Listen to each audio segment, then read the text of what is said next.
Durante el reinado de Tutimeos, por una causa que ignoro, nos golpeó Dios e inesperadamente unos hombres de estirpe desconocida, procedentes de Oriente, con osadía invadieron nuestro país, al que sometieron mediante la fuerza, sin dificultad ni combate, tras haberse impuesto a los gobernantes de la tierra. Destruyeron las ciudades, arrasaron los templos de los dioses y trataron con extrema crueldad a los habitantes del país, asesinando a unos y reduciendo a la esclavitud a los hijos y mujeres de otros.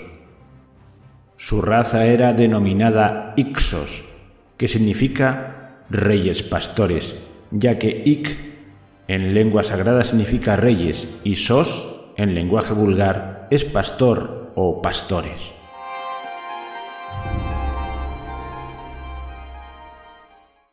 Así nos describe a los Ixos, los protagonistas de nuestro programa de hoy, el historiador egipcio Manetón, con esta contundencia.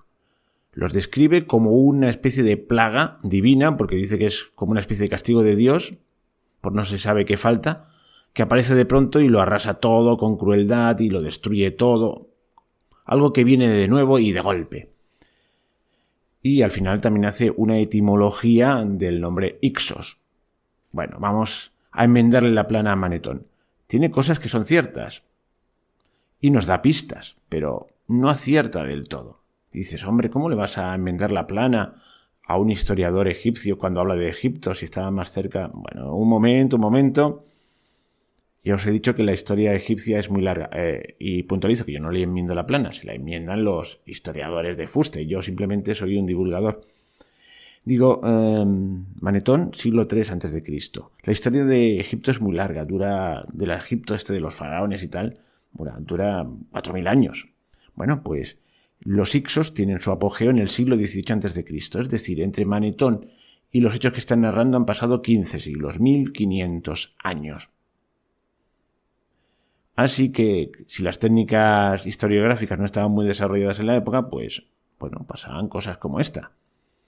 Pues primer cosa en la que le voy a enmendar, no en mi nombre, sino en nombre de todos los historiadores, en los que hay unanimidad al decirlo, es que lo de los Ixos no fue una invasión repentina. Quizás puntualmente pudieran haber pueblos que entrasen así a sangre y fuego, pero no.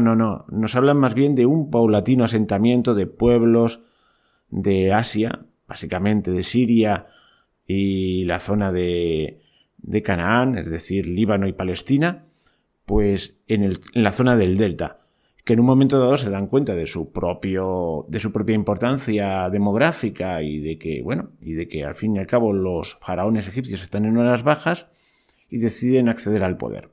O sea que fue una cosa más bien paulatina. Y dos, en la etimología también le podemos enmendar. Eso está más claro. Él dice que Exos es el término helenizado, es decir, pasado por el tamiz griego, de una palabra egipcia que significa, que se dice Heka Hasut, supongo que lo habré pronunciado más o menos bien, que significa literalmente soberanos de países extranjeros o más literalmente gobernantes de países de las montañas o montañosos. El extranjero para ellos vivía en principio en la frontera del Sinaí. Venían de Asia, ¿os acordáis? Y en el Sinaí hay montañas. Bueno, gobernante de pueblos extranjeros o pueblos de las montañas, no gobernantes de pueblos pastores. O sea que la mitad de la etimología está bien. Pero bueno, le vamos a conceder que decir que gobernantes de pastores tiene algo de cierto, porque muchos de estos pueblos en su origen eran pueblos nómadas pastores.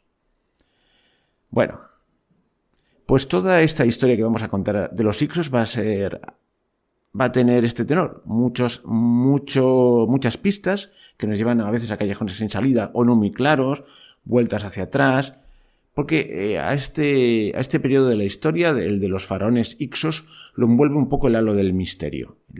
Poco a poco lo iremos viendo porque ya esto se añade de que, muchos han querido ver en estos Ixos pues el pueblo elegido y en la expulsión de los Ixos pues la expulsión del pueblo de Israel, cosa que veremos que es muy improbable, aunque algo de razón pueden tener. Ya veis que es un tema peliagudo, o sea que yo voy exponiendo todos los datos que he podido recoger, ya sabéis que yo no soy un erudito, simplemente me dedico a estudiar y a presentaros los datos y veréis cómo hay muchas hipótesis y no hay todavía no hay algo claro y contundente de quiénes eran los Ixos y cuál es su historia exacta. Pero cada vez hay más aproximaciones. De eso se va a tratar este programa. Y bueno, ahora que pienso, pues no nos hemos presentado. Si alguien ha caído aquí por primera vez, no sabe ni quién soy yo ni qué programa es este. Así que vamos a empezar la presentación de siempre. Entra sintonía.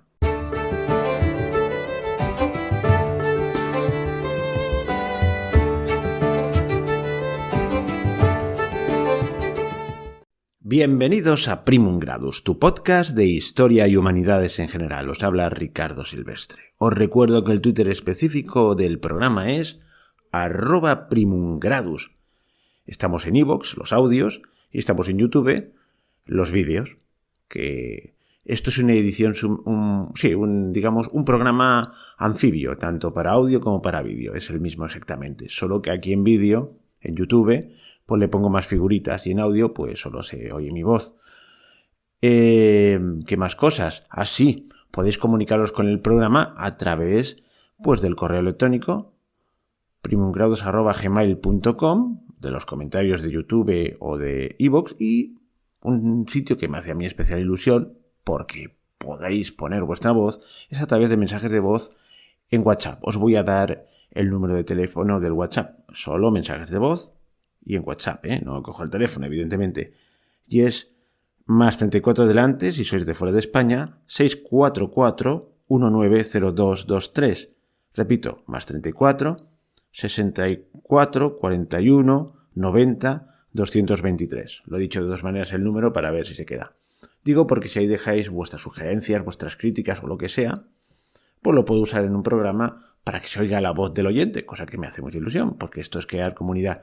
Y bueno, no me enrollo más en esta presentación y vamos a continuar con lo que estábamos. Esto va de egipcios. Y ya veis que hoy vamos a hablar de los Ixos. Y he empezado con un texto y después me he dedicado a desmontarlo. Dice, pero qué mala persona eres. No, te dedicas a desprestigiar al pobre de Manetón. ¿Qué te ha hecho? Pobrecito, no sabía más. Bueno, pues ya está, no sabía más. No se habían desarrollado las técnicas historiográficas que hay hoy en día. Pero nos da mucha información. Primero, nos confirma la existencia de los Ixos. No porque lo diga él vamos a creerlo, pero es una fuente más que nos habla de su existencia. Si mucha gente desde distintos puntos de vista nos habla del mismo hecho, podemos tener el hecho por cierto. La interpretación ya veremos, a cada uno lo puede interpretar a su manera. 2. Vemos una clara animadversión hacia este pueblo. ¿Y por qué? Porque él, aunque hable griego y esté helenizado, no deja de ser un egipcio. Y a los egipcios les sienta muy mal que venga alguien de fuera, eche a sus soberanos legítimos, que son dioses en la tierra, y se pongan ellos. Porque ya sabéis que para los egipcios el paraíso está en la tierra y es el propio Egipto. Y en el otro mundo, pues lo que hacen es emular este maravilloso paraíso llamado Egipto.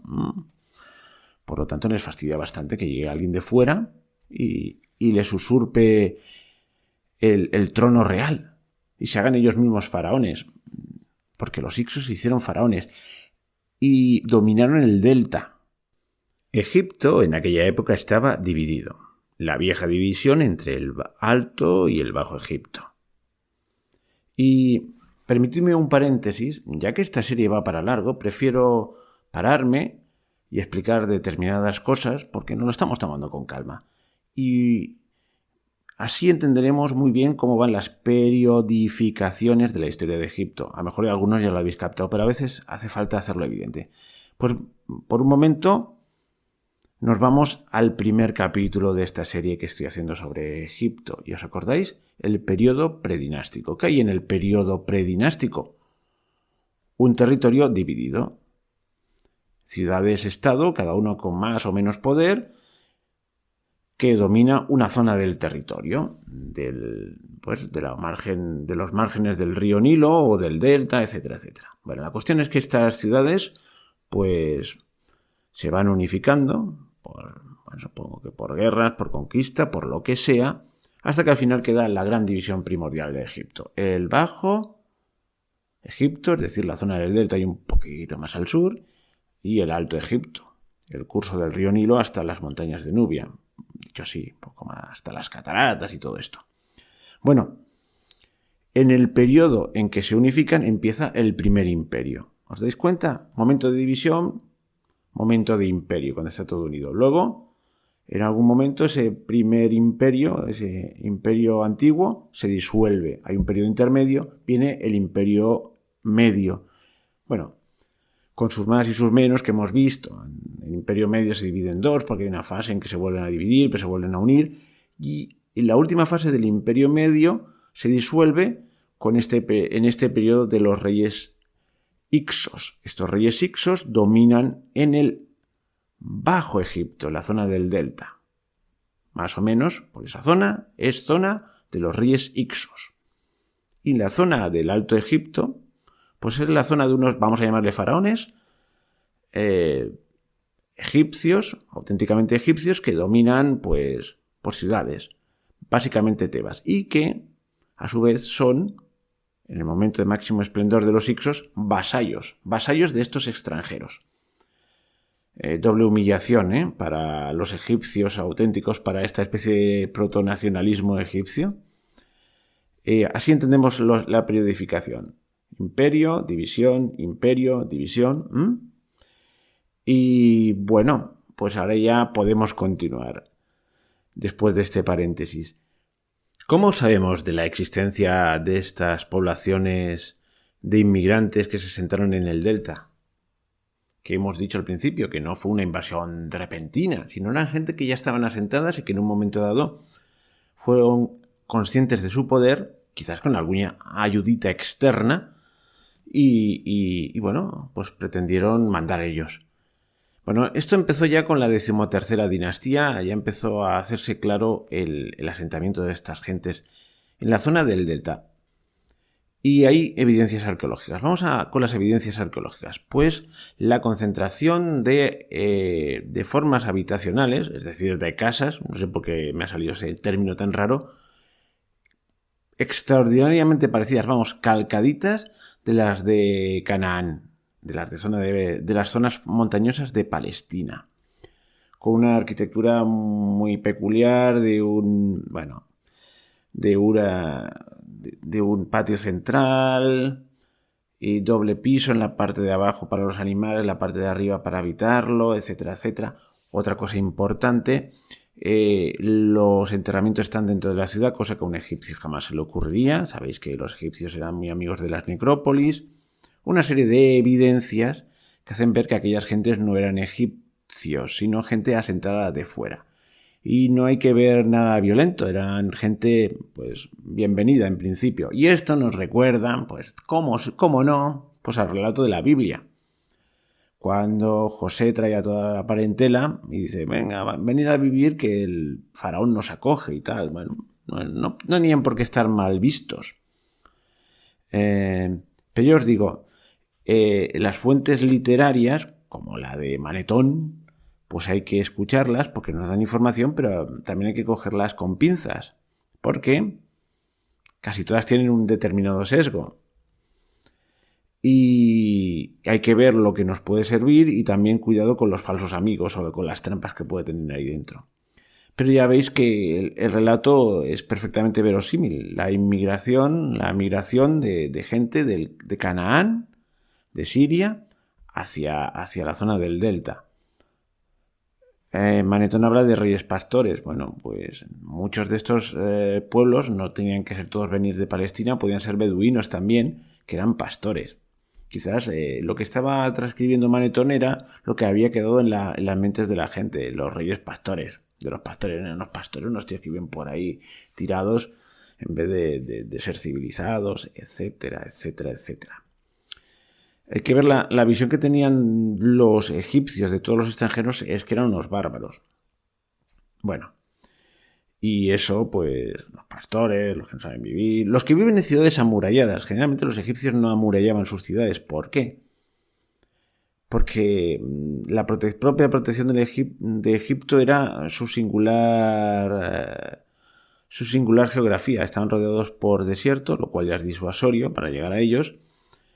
Y bueno, hasta muy muy entrada la historia en Egipto, cuando llevan pues ahora son más de 1000 años de rodaje, no se plantean en hacer pues esto, fortalezas en la zona fronteriza, las ciudades, ¿no? Llegar a las ciudades requiere pasar un desierto, esa es la gran defensa de Egipto, por eso las ciudades no están amuralladas.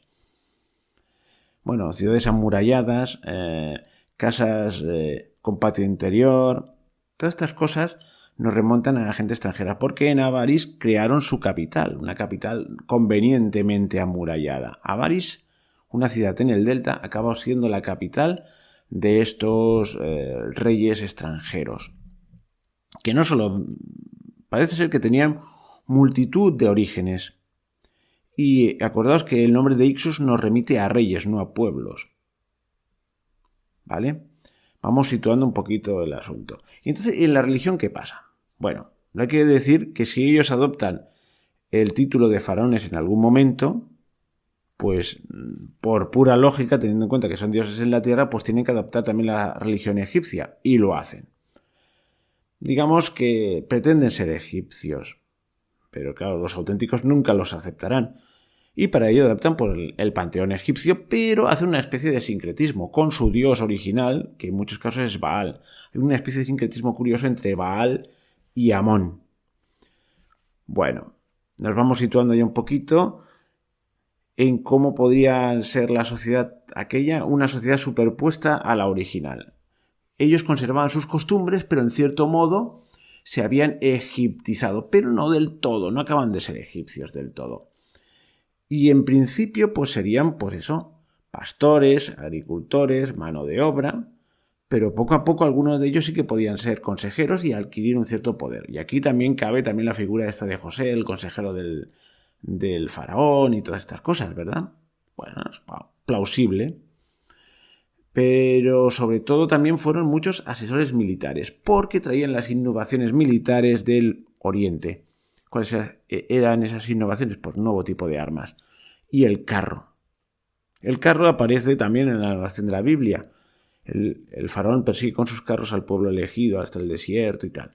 Porque claro, los egipcios al final acaban aprendiendo. El ejército egipcio era un ejército de lanzas y mazas, frente a un ejército pues conformado al estilo pues de Babilonia, de Asiria. Entendedme bien, ¿eh? Con carros, con armas de bronce, etcétera, etcétera. Militarmente eran superiores.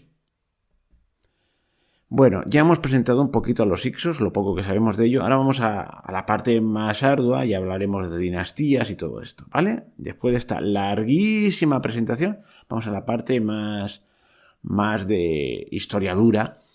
Y he de decir que he pasado de puntillas con todas estas cosas que te hacen referencia a la Biblia porque esto lo veremos más despacito en un programa que dedicaré exprofeso, porque pienso retomar la serie aquella de historias de la Biblia, retomar en el sentido estricto, volver a empezar desde el principio y continuarla, porque la empecé hace años y la dejé a mitad y he perdido un poquito el hilo, o sea que la volveré a empezar y este tema lo trataré más profundamente, porque si solo os animo a que busquéis Ixos en YouTube, en Google, en donde queráis, y casi todos hacen referencia, pues son los Ixos el pueblo hebreo, es verdad, es mentira, que tienen que ver Moisés y todas estas cosas, y como nos metamos por esa senda nos vamos a desviar, pero yo pienso a pesar de todo que es interesante, pero ahora estamos hablando solo de Egipto, o sea que no vamos a desviarnos por ahí. Y pensar que siempre ha sido una cosa que ha pesado mucho sobre la egiptología, por lo menos en sus inicios.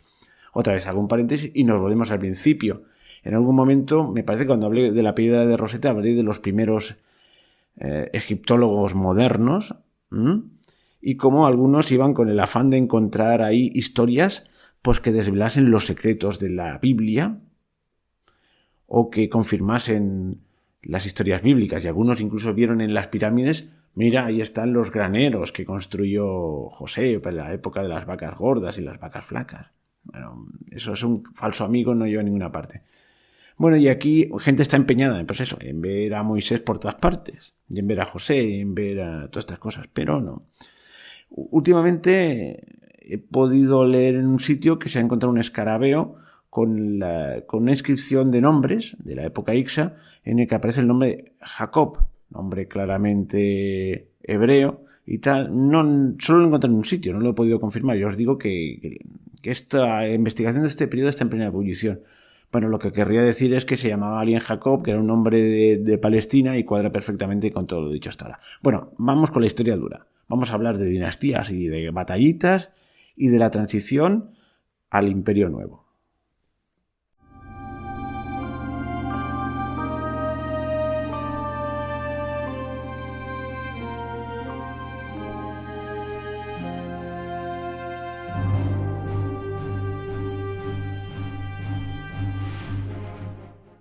Bueno, pues vamos a poner el colofón a este audio sobre los Hicsos.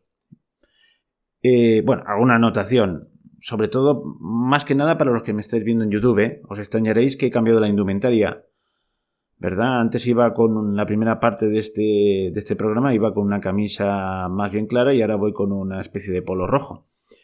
Y diréis, caramba, te has cambiado has sudado mucho, yo qué sé qué. No, es que he cambiado de día. La primera parte la grabé en la tarde-noche del viernes y ahora estamos en la tarde-noche del sábado. Uno hace las cosas cuando puede.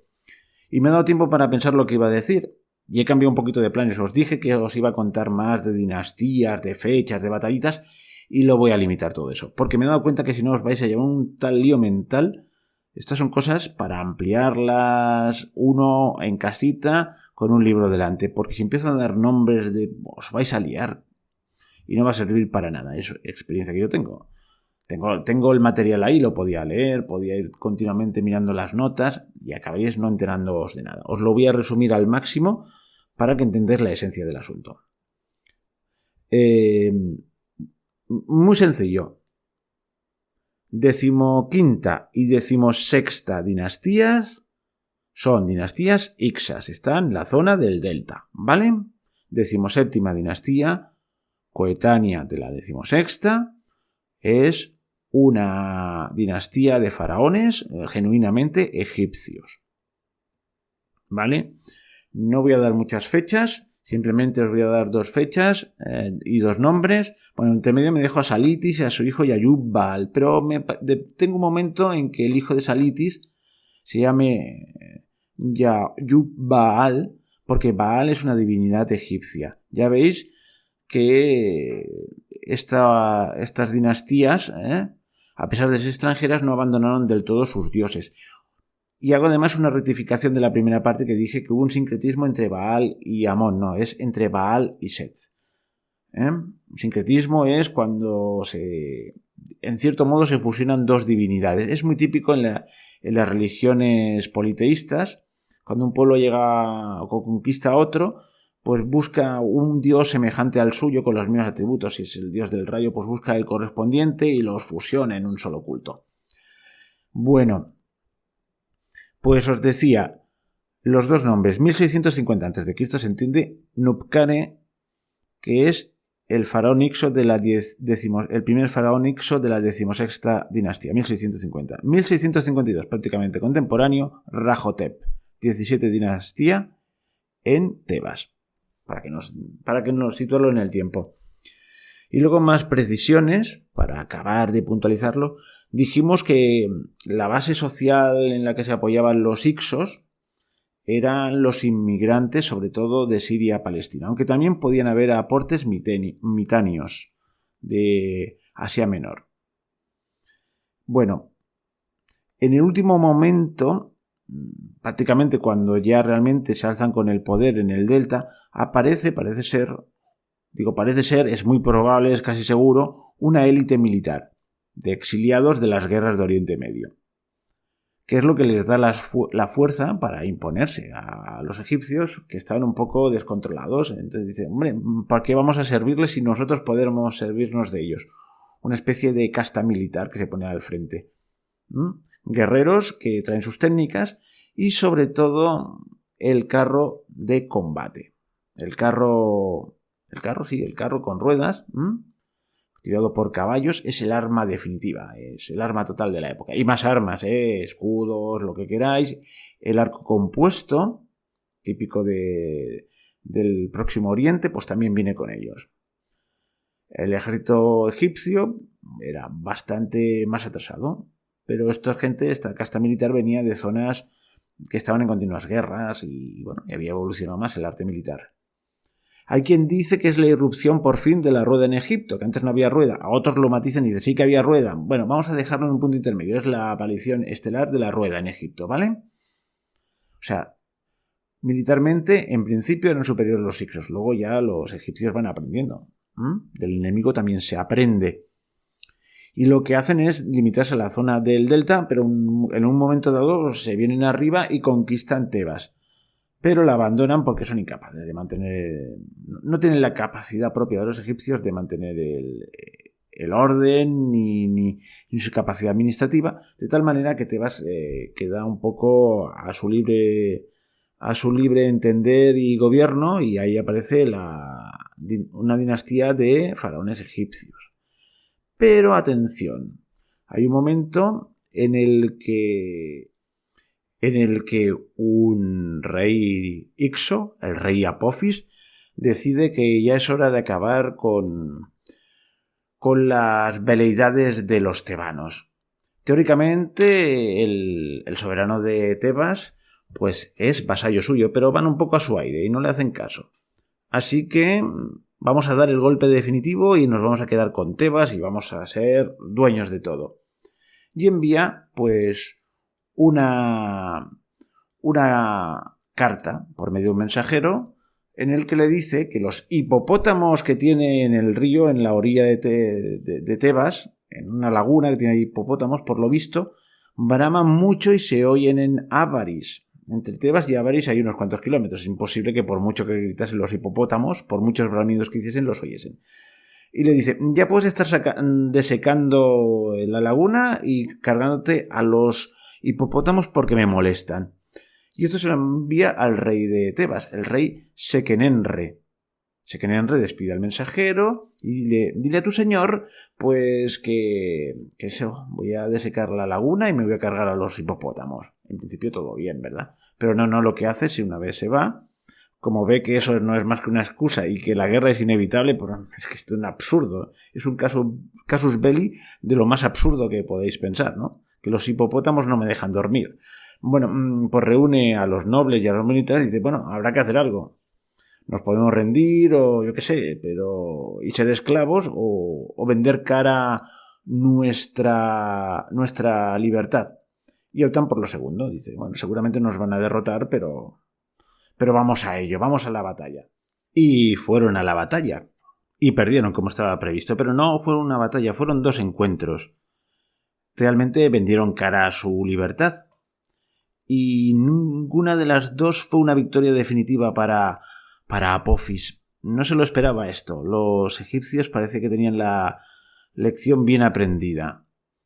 El rey muere en la segunda de las batallas y sus heridas, que están descritas en el relato, coinciden plenamente con las de su momia, que fue descubierta en 1838. Bueno, no voy a enrollarme con lo de la momia, pero que sepáis que está su momia con las heridas de guerra. Y bueno, y deja 3 viudas. Una de ellas es Iahotep. Bueno, os voy a decir una cosa. A lo mejor este Sekenenre lo encontráis por Tao II, porque su nombre completo es Sekenenre Tao II. Lo digo por si empezáis a investigar y de qué te has inventado el nombre. Sekenenre Tao II. Bueno, una de sus esposas, que además era su hermana, ya sabéis las manías de estas familias reales egipcias de casarse entre hermanos. Bueno, pues es una señora con mucho ánimo, se pone al frente de las tropas y dicen, vamos a seguir partándoles cara. Apophis está totalmente desconcertado. Se pensaba que aquello iba a ser un paseo militar y por fin iba a ser el rey de todo el Egipto, del Alto y del Bajo Egipto, el máximo esplendor de los antiguos faraones. Pues no. Se ha encontrado la horma de su zapato. Aunque a la hora de la verdad, las tropas no las dirigirá la reina Iahotep, sino su hijo Kamose. Y ahora me permitiréis que tire de cita larga, donde contaré el proceso de liberación de los hicsos llevado a cabo por Kamose. Y lo que voy a leer ahora lo he sacado de un libro que se llama Todo lo que debes saber sobre el Antiguo Egipto, de Luis González González. Os dejaré la referencia completa del libro en la descripción del audio o del vídeo.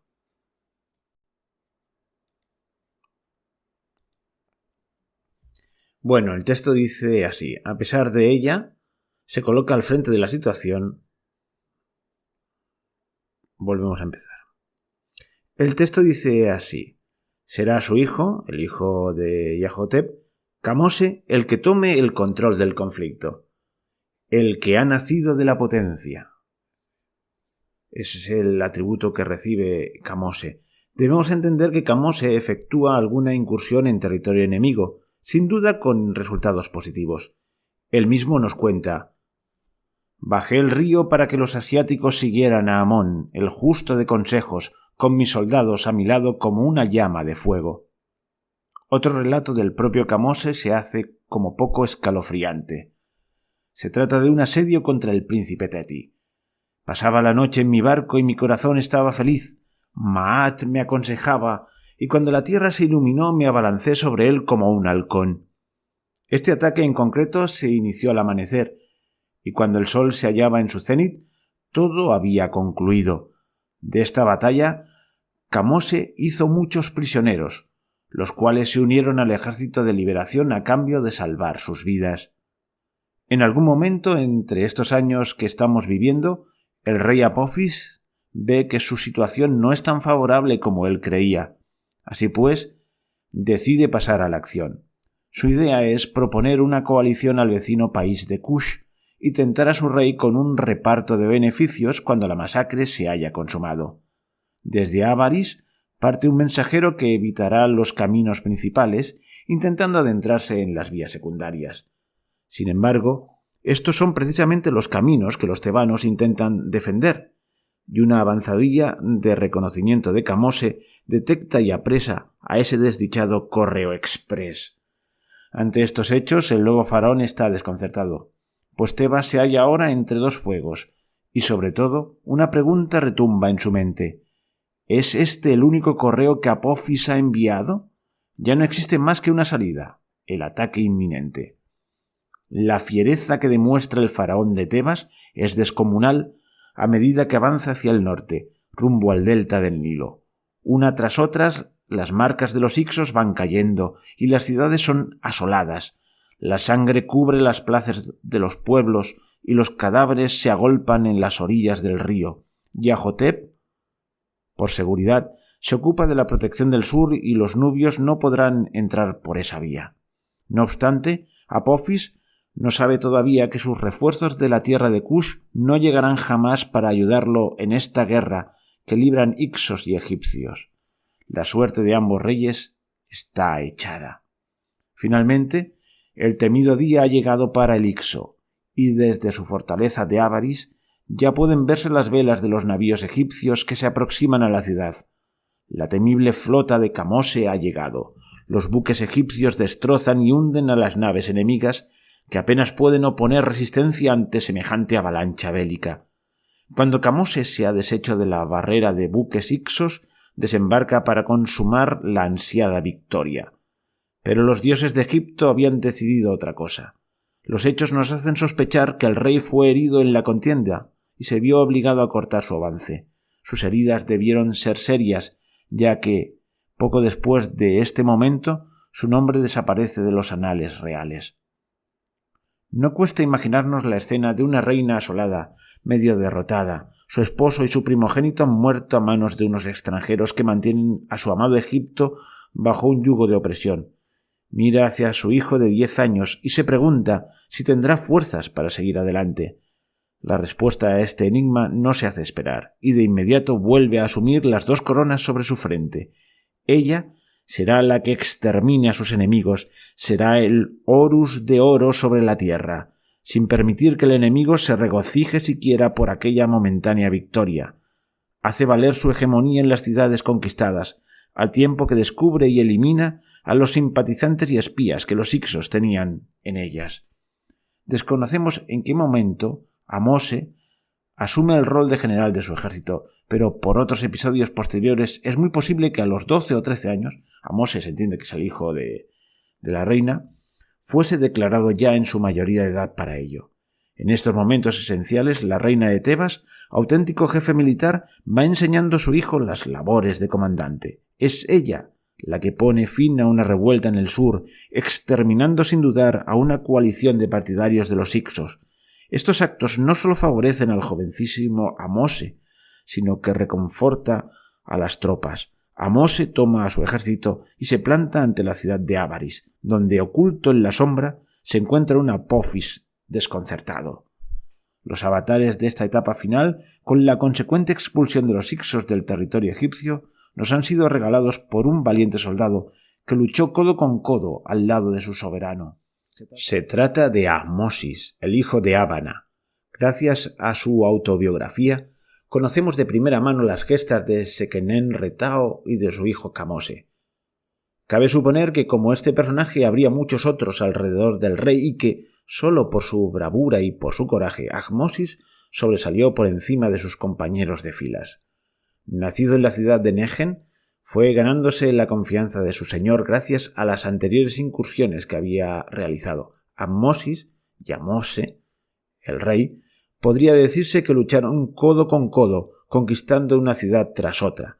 A cada paso que daban, el Bajo Egipto volvía a fundirse con el Alto Egipto, y la otrora insistencia de los Hicsos daba paso a la reapertura de los santuarios, a la vuelta a la normalidad. A bordo del buque principal, que llevaba por nombre Toro Salvaje, viajaba Ahmosis, el hijo de Abana, en compañía del faraón Ahmose, cuando avistaron la ciudad de Avaris. Al llegar al delta del Nilo, Ahmosis, el hijo de Abana, tomó el mando de una escuadra a través de un brazo del río que llevaba por nombre Patjadju, y comenzó el asedio que duró meses. Hubo gran cantidad de episodios épicos y el propio Ahmosis, el hijo de Abana, nos cuenta cómo él mismo capturó a varios Hicsos que luego le fueron entregados como sirvientes. Finalmente, el punto neurálgico de Avaris cayó y el terror hizo aparición. Por todas las calles de la ciudad se extendió la muerte. Los soldados asiáticos caían a decenas, mientras que los egipcios, exaltados en su victoria, morían en menor número. No hubo piedad. La hegemonía de los Hicsos había desaparecido y un nuevo viento soplaba desde el delta hasta Elefantina, el viento de la libertad. El regreso a Tebas fue triunfal. En el muelle, una comitiva esperó a Ahmose y en torno al buque real se agolparon decenas de egipcios enloquecidos, gritando el nombre de su rey. Ahmosis, el hijo de Abana, fue condecorado con 2 moscas de oro, galardón máximo de un militar, y los prisioneros le fueron entregados. Sin embargo, Ahmose no se alegró de su victoria. Sus ojos no se apartaban del norte, y a buen seguro tampoco los de su madre Iahotep. Así pues, nuevamente ondearon los emblemas de Sematawi, la unión del Alto y Bajo Egipto a manos de los portaestandartes, y las tropas pusieron rumbo hacia la frontera de Sauhuren, que había servido de prisión y tumba para muchos egipcios. Durante 3 años, Ahmose persiguió a los Hicsos, y los pocos supervivientes jamás volvieron a acercarse a las fronteras defendidas por el faraón. No obstante, Ahmose no estaba satisfecho, pues sus ojos se volvían inexorablemente hacia el sur, ya que el joven halcón no había olvidado que los cushitas habían formado una coalición con los Hicsos. Tomó nuevamente el mando de sus tropas, las embarcó y puso rumbo hacia Het-Nefer. Allí, tal y como nos narra el fiel soldado Ahmosis, el hijo de Abana, tuvo lugar una gran matanza que disipó cualquier intento de sedición. Había nacido una casta militar, una nueva serie de monarquía basada en la continua defensa. Los años de sometimiento pasaron factura a todos los pueblos adyacentes que de una forma u otra habían confabulado en contra de Egipto. De esa forma, Ahmose pasó varios años más manteniendo activas todas las guarniciones de sus fronteras. Había nacido la 18ª dinastía, una de las más grandes de toda la historia de Egipto. De aquí surgirían reyes que serían el espejo y modelo de futuras generaciones de reyes.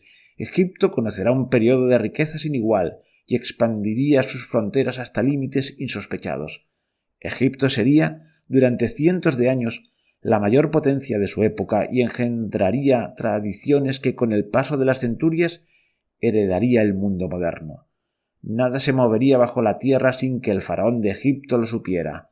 Nadie respiraría en la tierra si el faraón de Egipto no le otorgaba su aliento divino. Nunca antes los reyes habían tenido tanto poder, y en este panorama tan grandioso tuvieron cabida magníficos reyes, grandes batallas y el poder del clero, que terminaría deteriorando y rasgando el fino velo que era la figura del último Ramésida. Bueno, ya podemos dar por acabado el audio. Vemos el inicio de la 18ª dinastía. Empieza el Imperio Nuevo, ¿os acordáis? Ha vuelto a unir a Egipto, por tanto es época de imperio. Y hasta aquí el audio de hoy. Colorín colorado, este cuento se ha acabado, y a los que me habéis visto por YouTube, pues sencillamente estoy aprendiendo. Y ya aprenderé a mirar a la cámara. Y sobre todo la última parte estaba mirando al texto que tenía enfrente, por eso no os miraba a los ojos. Lo siento. Poco a poco. Yo creo que lo importante es lo que se oye, no lo que se ve. Y bueno, poco más. Después de esta petición de disculpas, sencillamente deciros que si os ha gustado este audio, vídeo o lo que queráis llamar, pues le ponéis un me gusta. Y poco a poco iremos mejorando. ¡Hasta pronto!